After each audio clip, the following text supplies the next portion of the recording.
Tous la frite pour le Dordogno. Aujourd'hui, petite vidéo en intérieur. Ça fait quelques jours qu'il n'arrête pas de pleuvoir. Du coup, entre-temps, comme j'ai pas pu filmer, j'ai acheté une nouvelle moto. Alors avant de vous la montrer, j'aimerais bien lui faire une petite beauté. Bon, elle est déjà très propre, mais je veux vraiment qu'elle brille. Du coup, aujourd'hui, on va travailler, c'est sur le pot d'échappement, enfin la ligne du pot d'échappement. Je vais vous montrer par vidéo. Vous allez voir que Ride till I can't no more. I got the horses in the bag. Horse stock qu'on va is vous montrer. On va commencer par enlever d'abord le sabot moteur pour accéder du coup à la ligne du pot d'échappement. J'avais déjà commencé ici en superficiel, on peut voir ça brille. Il y a encore quelques traces. Et surtout, ce qu'on va essayer d'enlever, c'est tout ce que vous voyez ici, là. Toute cette merde là. Ça, c'est quand on roule sous la pluie ou quand il y a de la boue, des trucs comme ça. Ça reste collé au pot d'échappement avec la chaleur. Du coup, je vais vous montrer ce que je vais utiliser comme outil pour avoir tout ça. Ok, donc on va partir sur la présentation des outils, du matériel qu'on va utiliser, le produit de nettoyage, tout ce qui va nous servir pour arriver à nos fins. On va commencer par les protections, donc pas hésiter à se protéger les mains avec des gants. BTR, donc pour enlever le sabot moteur, c'est du taille 5 avec une clé à cliquer.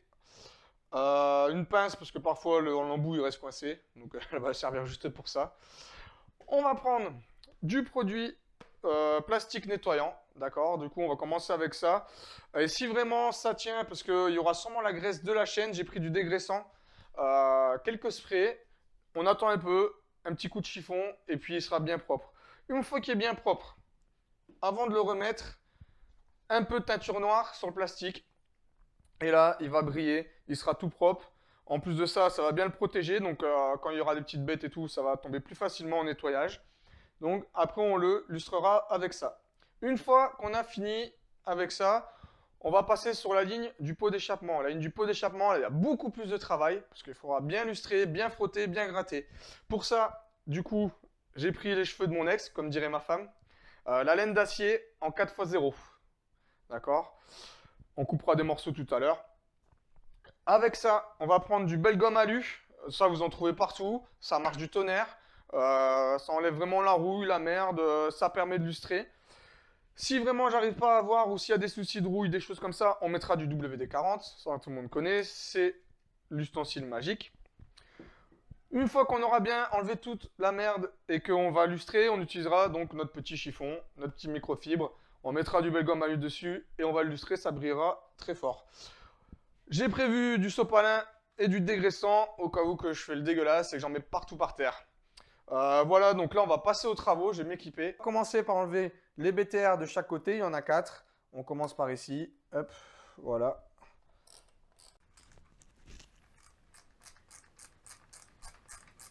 Alors on dévisse bien, tac, ça vient tout seul hein, une fois que vous avez mis le premier coup. Voilà, là normalement, elle tombe, hop, ça fait une. Alors, du coup comme ça tombe tout seul. Voilà, on enlève la deuxième. Allez mamie, allez, 1, 2, 3, 4, ah putain, voilà, ça y est. Hop. Du coup, on n'hésite pas, on les ramasse, on va les mettre sur le côté. Hop. On va passer de l'autre côté. Tu peux suivre, après je coupe le montage. Voilà. Hop. Du coup là pareil, on a les deux vis de ce côté-ci qui sont pareilles que de l'autre côté. Par contre moins accessible par contre que de l'autre côté. Hop. Bon on va terminer à la main, de toute façon ça vient tout seul. Hop, voilà, déjà une. Ouais, la deuxième.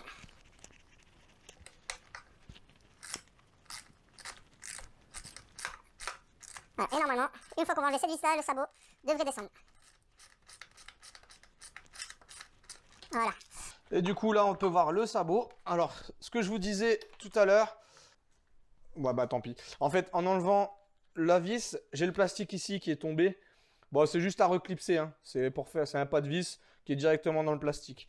Comme je vous disais tout à l'heure, voilà, là on peut voir la graisse. Alors ça c'est la graisse de la chaîne, on peut rien faire. Enfin si, là on va la nettoyer bien sûr. Donc sur le sabot, on va mettre d'abord du dégraissant, parce que là, comme je vous disais, c'est quand même pas mal attaqué. Donc on y va. N'hésitez pas, hein. Voilà. Sur le plastique ça risque pas, comme on va le refaire en plus. De l'autre côté, il n'y a pas spécialement besoin. Bon, voilà, on en met un peu partout. Donc vous avez vu déjà là, regardez la graisse toute la merde là. Ce qu'on va faire, c'est que j'ai pris une éponge. Normalement, sur le plastique extérieur, je vous le déconseille. Là, sur le plastique intérieur, c'est pas grave. Pour vraiment...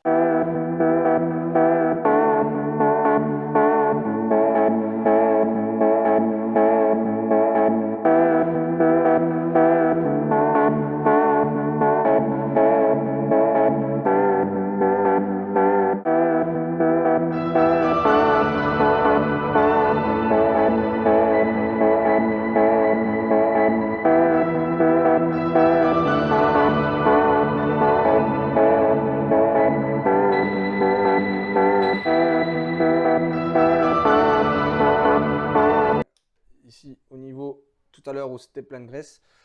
On va passer du coup avec le nettoyant maintenant plastique. Allez, c'est parti. Hop.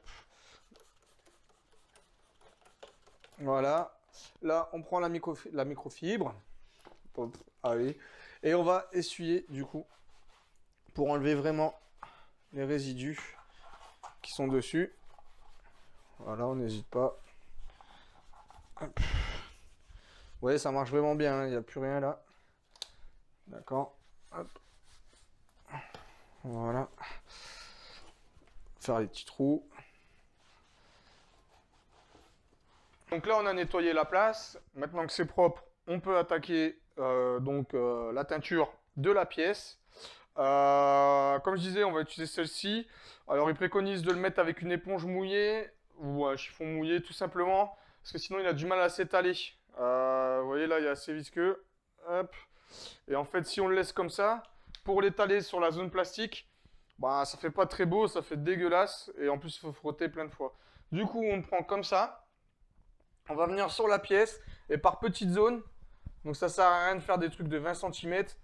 On vient l'étaler. D'accord. Et vous voyez tout de suite la différence. Alors, je sais pas parce qu'il fait pas beaucoup de lumière. Mais normalement, là, entre les deux côtés, on voit tout de suite un côté noir et un côté. Donc là, on a encore toutes les griffes, on a encore tout. Ici, on voit la rénovation. D'accord. Alors vraiment, pour pas que ça fasse du tas et des grumeaux et des pâtés et des trucs tout moches après qu'on pourrait voir à la fin du travail, vraiment, pas hésiter à bien l'étaler. D'accord. Vaut mieux faire 2-3 couches et le refaire encore une fois, le refaire et que ça fasse bien lisse comme ici, que vraiment que ça fasse des gros tas, des grumeaux, que ça fasse pas beau, que ça fasse pas bien brillant.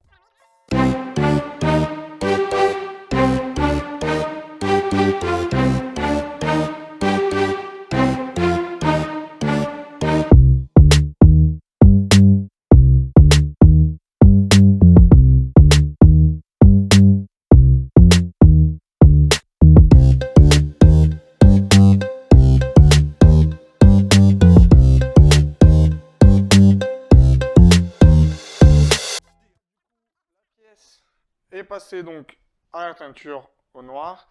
Du coup là je sais pas si vous voyez, mais nous sur place ça fait super brillant.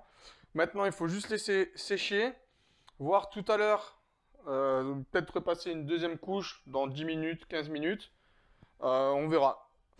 Première vidéo, on en fera une deuxième du coup pour continuer avec la ligne d'échappement. Je vais déjà filmer celle-là, enfin vous faire celle-là, préparer celle-là, vous la mettre sur la page. Comme ça, au moins, pour le sabot moteur, ce sera déjà fait. Il n'y aura plus que le remontage quand on aura fini la ligne d'échappement. Voilà, donc je vous souhaite une bonne soirée et à la prochaine vidéo avec la frite sur la page du Dordogneo. Merci.